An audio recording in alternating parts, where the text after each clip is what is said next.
What is Tsukimi? Tsukimi or Otsukimi is a holiday that celebrates the beauty of the harvest moon. Dating back over 1,000 years to Chinese mid-autumn festivals, this special night has become a uniquely Japanese custom of holding moon viewing parties featuring special food and unique decorations. Offerings are made to the god of the moon as part of a Shinto belief system.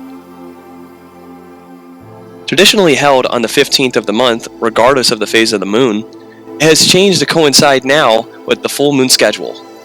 Alternate names have been made for special or unique situations.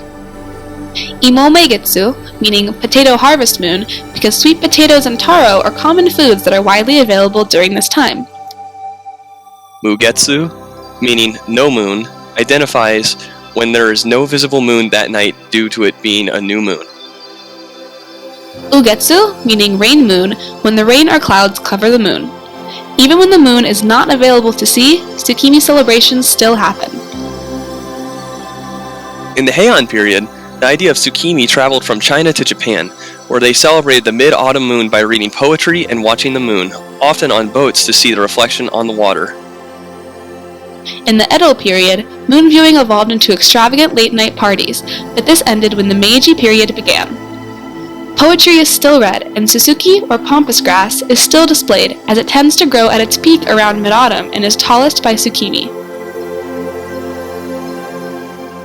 The particular food items that are eaten and offered, like the grass and other displayed flowers, are all seasonal. Favorites include Tsukimi dango, chestnuts, taro, kabocha, Tsukimi udon, Tsukimi soba, and manju.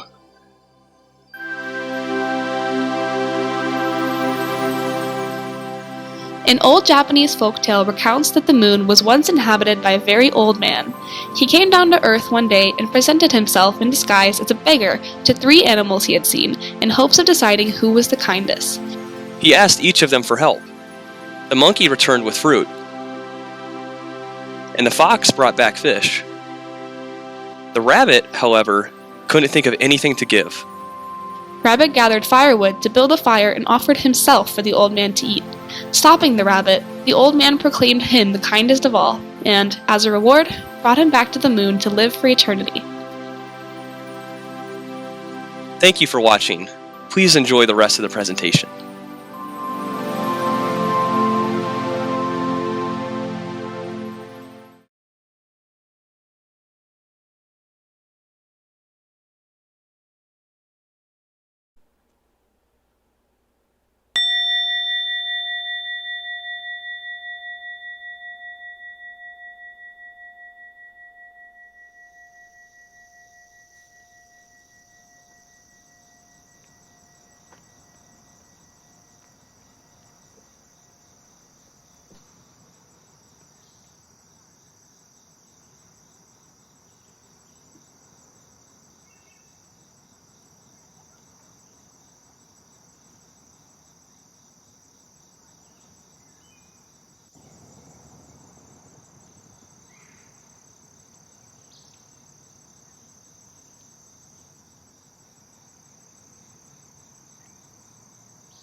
Hi, I'm Michael Darren. I'm the Education and Engagement Coordinator for Japan House.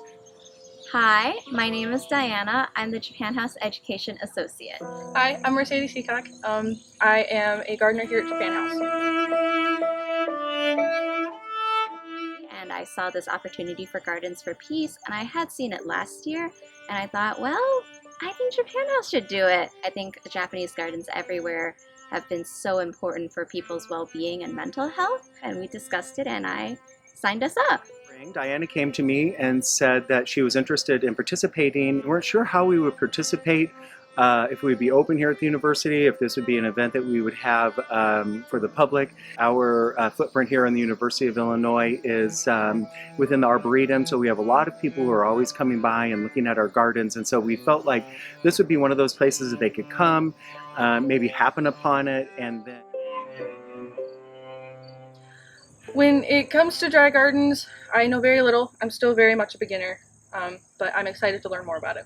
Here has always been a fascination of mine. Well before I was a coordinator for Japan House, I remember coming and sitting right here on this deck, and I remember looking out at this beautiful dry rock garden. I really didn't know too much about it, except for that I was supposed to sit and meditate and look at it. And I really love the idea of the use of imagination when you are looking at it. The reason behind it is should inspire you to sit and think of vistas far away. I have always known, just in general, because of my interest in Japanese arts and culture, and I think even in high school I used to have the little one that was a desktop version and you could rake it and play with the sand. It's not quite the same, but even then when I was younger I understood the difficulty and the complexity of even just getting those beautiful patterns drawn in. But being at Japan House and being part of all of these events that we have, I kind of learned a lot more, especially now that we actually have one, talking with our gardeners and their intent and what they do to rake and maintain it. So the design was sent to us through email, and because our garden is a little bit uniquely shaped, I decided to take that initial design, the three elements, and to put it into a way that would accentuate our garden. And so we have a big open space here in the sort of the front right-hand side of the garden, right behind me, and I really wanted that to be the focus of the circle. And then from there, we really had to look at the space, we had to see where the other elements would lay, and I think that it turns out really nice, and the vantage point here from Japan House, you can really see those three elements very clearly. It took me a couple tries, but I like it a lot better than the basic outlines. Okay. Getting the circle perfectly circular, especially with the first couple of tries. It was an oval and then it was a round square, and I got it to be as circular as I could. But at the moment it's more of a technical, just trying to get the pattern right and make it look nice and presentable. Once I got used to the usual pattern that we do, it was more relaxing and just kind of having that routine and kind of going more into meditation. Because once I was finished with that, I couldn't stop staring because it actually looks really cool. Just to be part of the community and to really provide something for people to see, I thought the story of Mrs. Tanaka's pattern was just so amazing and incredible. If we could just incorporate it somehow and work with our community somehow so that more people can hear the story and also see the design. Is one of those hidden gems. It isn't truly visible from the main sidewalk around the ponds, and so when you come into this little area, you're often surprised what you might find, and this provides such a beautiful location for contemplation, for people to sit and use their imagination.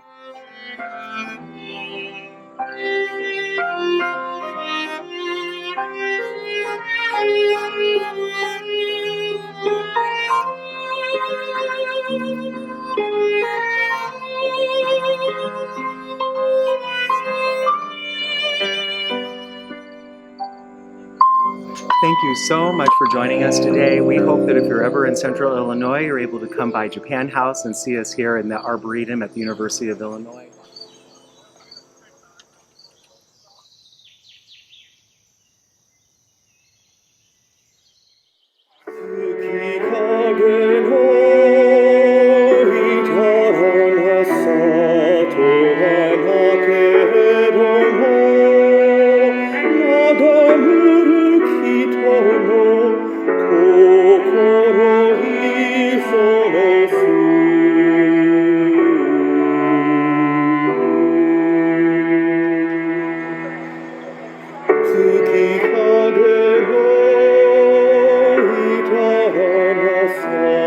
동안하게 되도록